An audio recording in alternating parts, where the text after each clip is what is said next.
Red Man Mountain is located northwest of the historic White Man Pass on the western edge of Banff National Park on the border between Alberta and the Kootenay Land District of British Columbia. It is just south of the core Assiniboine area east of Mount Brusilov and Alcantara. We left the Cross River Road hiking up the Cross River on the rough White Man Pass Trail. This trail was first traveled by non-natives in 1845 by Father Pierre Jean de Smet, who erected a cross of peace at the pass, hence Cross River and Lake. From the trail, we bushwhacked steep slopes to our left to a headwall, which we ascended and continued on towards Little Red Man Peak. From the false summit, we lost height before following the southeast undulating slopes and ridges to the cairn summit. On return, we deviated down to the low col under the false summit to save time and energy before traversing to the top of the headwall. I found a sneaky route down the headwall that seemed to be the choice of the locals as well. Local goats, that is.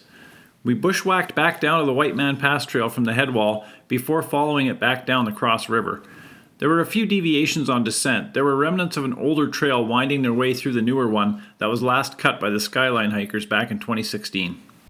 After spending 4 hours driving from Calgary to the trailhead for Mount Soderholm and completing that objective much quicker than planned, Phil Richards and I wondered why not check out the White Man Pass Trail a bit further up the Cross River Road. Of course, if we were going to be on the trail anyway, why not at least check out Red Man Mountain too? You can't always be practical about every life decision or things get boring. I'm not like a lot of other folks in the mountain community. I have 2 kids in college, 2 vehicles, a mortgage, and a dog. That shit ain't free, folks. I work a full-time job in my other life. I have to take advantage of my days in the hills. Any opportunity to have a multi-summit day is not to be ignored. You have to realize, at this point, both Phil and I were secretly hoping that something would happen to ensure we couldn't actually bag Red Man Mountain. I know it sounds weird, but it's true. I was hoping the weather would deteriorate, and Phil was hoping I would deteriorate. Unfortunately for both of us, neither of these things happened. Phil guided us expertly up the Cross River Road to the trailhead along the Cross River, and we parked at a wide area. So what's this path actually called? Is this the White Man Pass Trail? Yeah. Because we've been on this from the other side then. Yes, exactly. Yeah. So we came down to Cross Lake and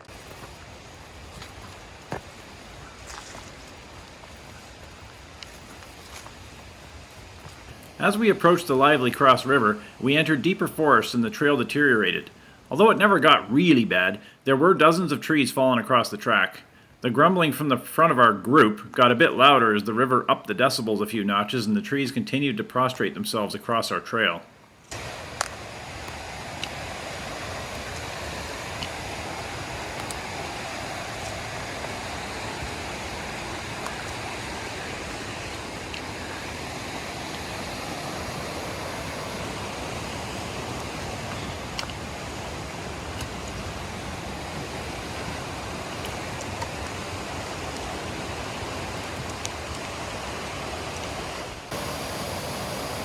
Of course, we had no beta with us because we weren't planning on ascending this peak originally, but Phil has a good memory, and he had some details from other trip reports in his head. As we continued up towards White Man Pass, we were looking for a ribbon trail branching off to our left.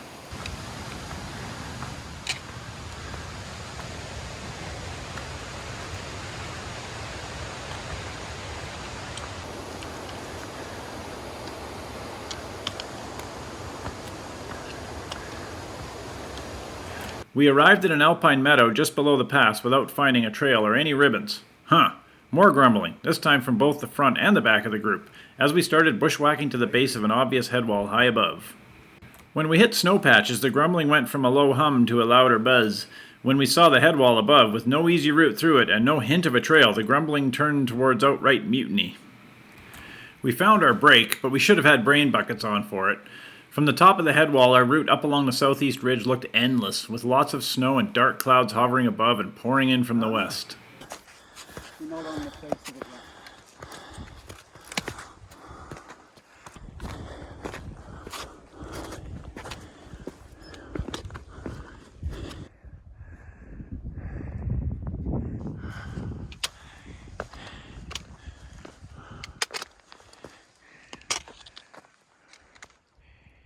Finally, we stood just under the false summit, and I could see the true summit. This was my low point, I'm not gonna lie. It looked very far from here, and unappealing.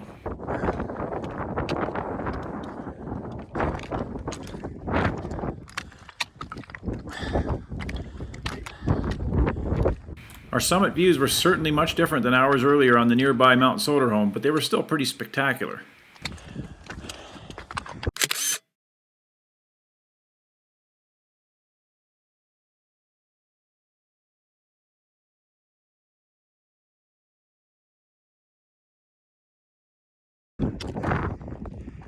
Holy shit.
I found a neat goat route down the headwall lower down, which was definitely SC7, but other than that it was all pretty simple.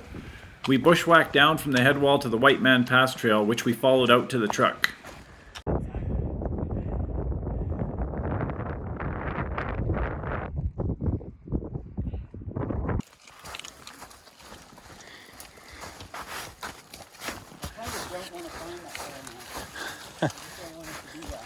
I know.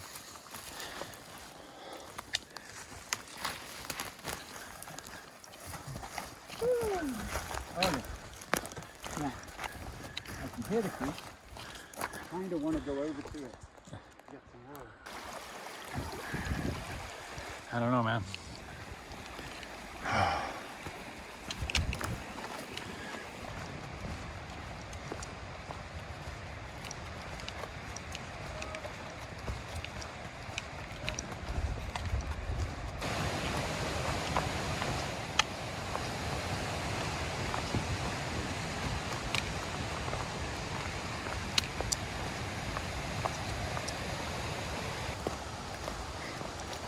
And now that you look at it, this trail does seem a little faint. I mean, it's a major trail, but... Yeah. I mean, that one's no good, so...